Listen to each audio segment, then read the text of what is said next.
I'm one of these reluctant ones that, whilst I got my wet weather pants on, they'll say, well, did you bring wet weather pants? And I go, I'm wearing them. But, you know, Not I your just, normal jeans. no, my normal jeans. I've just got to learn to put my wet weather clothes on. A lot more room when you have a square thing and maybe Yeah, look, need you know, a new helmet. Yeah, of course you need a new helmet. Is it faster than the other bike? Not a chance. Is it ride better than the other bike? Probably not. I've never ridden a bike where the back of my legs were wet before the front of my legs. And I'll address the old street glide and road glide thing. You're worried about the wind? Go in the car. You could literally throw the leg over. Yeah, well, be careful how you say that. You know, I want to kind of get the best out of everything. We ought to remember it's a touring bike. It's not a racing bike, and we just need to enjoy it for what it is.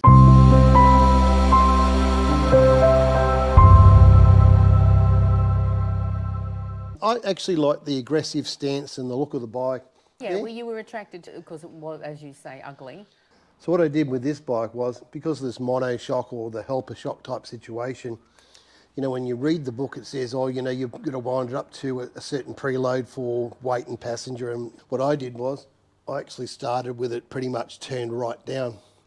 And each time we stopped for fuel or a drink or whatever, I just wound it up a bit more. So I kind of wound it up enough times and kind of found the sweet spot. Whatever you do here will affect the front. People don't realise that. So if I make this too firm, then I might have not so much a compression problem, but I might have a rebound issue when it comes back. And it'll make the bike rock a bit more.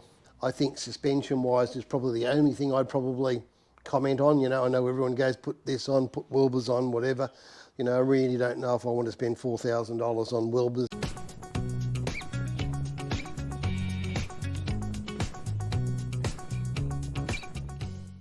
The thing I did notice about the 117 actually, it must have more torque than I think it's got, because I can use 6th gear a lot easier than I have in any other bike that I've owned. Now, if I had to compare bikes, and the best thing about a Harley Davidson is the fact that they produce great torque from the bottom, pretty much from the get-go, and they're going straight away.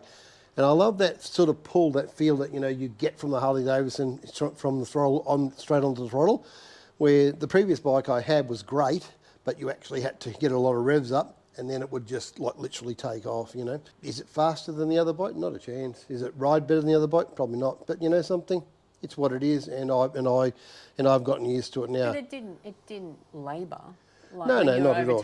decided to overtake something, it didn't labour for you. No. I found, even to up packed to the brim. There's one thing of this bike. So these things are renowned for having what they say is a chopped guard, and it's meant to give it the whole, you know, racing look and whatever. I think it's a really big mistake, actually. I've never ridden a bike where the back of my legs were wet before the front of my legs. I could not believe I was so wet. Generally speaking, when you go down the road and the road's wet, it'll disperse the water to some degree, and you may get wet on the front of your legs and the front of your feet. The whole back of my legs to my crutch were completely soaked. And But it was literally just from the rain on the so the rain on the road, Yeah. it wasn't even raining at that stage. No. It was just picking up the water off the road. And that chopped guard, I got to say, is probably not the greatest idea. Now, I've got a night rod that's got the same situation. Whilst the guard's short, it's short at the front. When it rains, the rotation of the wheel, the water throws back over you as well. So, you know, I mean, I've got now 2 bikes that, you know, wet you in the craziest situations. But it probably makes us more aware that if we are riding into wet weather, we probably need to stop and put our wets on. And we did whilst we were up in the mountain area, and we did that early. We were actually a bit smarter that day. Yeah, but the next day we're actually caught off guard. I'll address the old street glide and road glide thing very briefly. Why didn't I buy a street glide? Well, I've had a street glide. And, you know, the old buffeting on a street glide is crazy. Everyone goes, oh, you need to put a screen on it. Well, you know, it's not the screen. It comes between the forks and the tank. Years ago, we used to have a half disc that used to put on the bottom of the triple tree, and that would help disperse that air. For my height, I used to run a 1-inch screen or a 1.5-inch screen on my street glide, and the buffeting still came from underneath. I did change a number of things, and I fixed it to some degree. What I like about this particular fixed fairing is it actually has, I can see a slotted area straight through the top and then down through the sides here, and then obviously straight from underneath.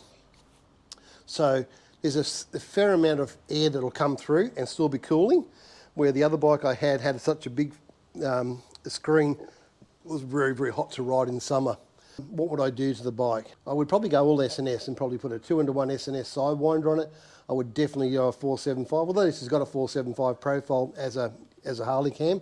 Then I would get it tuned, and I think it'd make it quite good. I mean, it's got enough go. I did change this screen, and this is a Memphis shade screen. It's only a 5.5-inch screen, but it's got a slight lip on it. And it does work because when I was riding along, I've got a modular helmet, and if I open it at 120, I'm not getting blasted in the face. I actually was putting my finger or my hands on the front of the visor at one stage trying to work out where the air was coming. Now, although the air comes through here, it's still reasonably cooling, but you know, it's not blowing you off the bike. And if you're worried about, you know, you need a bigger screen and you're worried about the wind, go in the car. Yeah. Because it's a bike. This fairing configuration, being a fixed fairing, I had one on my previous bike, so I'm quite used to it, so it's not really a big deal to me.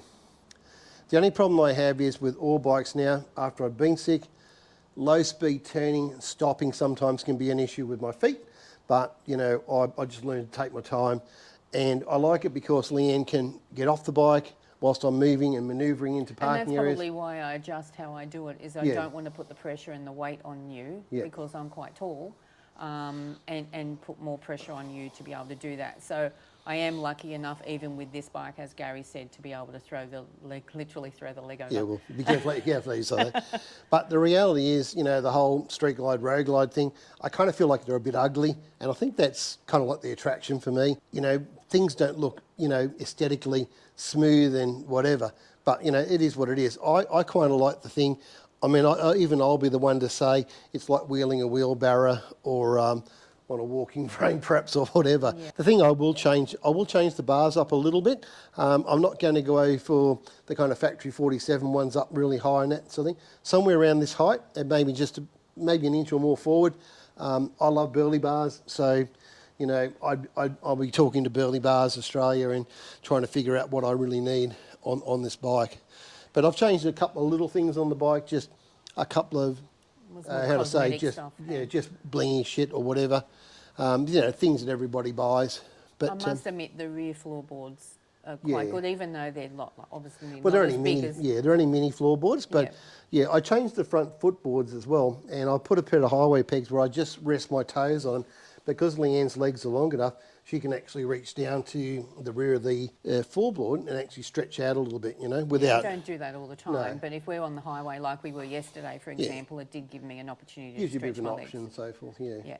A couple of things I've always done with... I've had a Road King, an Ultra Classic, Street Glide, now this one. So every bike, actually out of all my Harleys, I think 7 out of the 8 or 9 Harleys I've had, I've always had a Sundowner seat. I've got one for my soft tail. You know, I know a lot of people talk about seats and what you should have and fancy things and whatever. I don't like things with stitching, and I don't really care about gel padding and all that sort of stuff. I do care about this matches that, and it doesn't come at great expense. Harley Davidson, this is probably a staple for Harley Davidson, a good old Sundowner seat, and I'll run it every time. I've also run a backrest on every touring bike I've ever owned, and you know, I don't really know why I started it, but if I was to take that off, I would feel lost in terms of the cockpit for me, you know. But it's just, it's a personal thing, how it feels. I don't even think it's an age thing. Yeah, well, I mean, we're talking... on a little bit, but... Yeah, we're talking 20 years ago and I still have one. Correct. It's an extra support being a touring bike, and I don't get on a bike without a backrest anyway, and Gary knows that, so he's more than comfortable to have the backrest for me as well. See, even though the backrest for Leanne's quite small, you know, it's just a matter of sitting up and getting a bit of support. Leanne has pretty good posture on the bike, and so she's not relying upon that greatly, except for under acceleration, probably just keeping her grounded on the seat. Went for a smaller rack as well. You know, I can take all this off, and I've still got the single seat and everything, but you know, the chance of that all going back on here at any stage is probably rare, to be quite honest. Even if I ride this on my own, I'll just leave it in this configuration. But yeah, I mean, I think overall we're happy with the decision. And yeah, I was just time to come back across into Harley Davidson in touring again. And as I said, we've had plenty of tourists. I've made plenty of mistakes in bikes that I've bought before. And, you know, we did buy a Sport Glide once. I thought it was a great decision for me. And then we went away on it, and quickly figured out that it wasn't such a great idea. And, you know, no, I don't need you to tell me I wasn't a genius. I figured that out quite easily. The biggest thing for you with the BMW was the height. And I know you've touched on that anyway, but you found you didn't struggle at all with the height of this. You were comfortable. No. You were comfortable with manoeuvring it around, even with me still on it. Yeah, because that centre of gravity is definitely lower, and where you're sitting is quite well placed. Handlebars and everything else, you know, to me, it might not look, you know, pleasing to the eye, but to me, the position of where the controls are is kind of okay with me. If I was to be critical, maybe I would go an inch forward or so forth, but I don't particularly want to go high with the bars. I mean, for 14 years I rode the other bike with ape hangers on it, and it was great.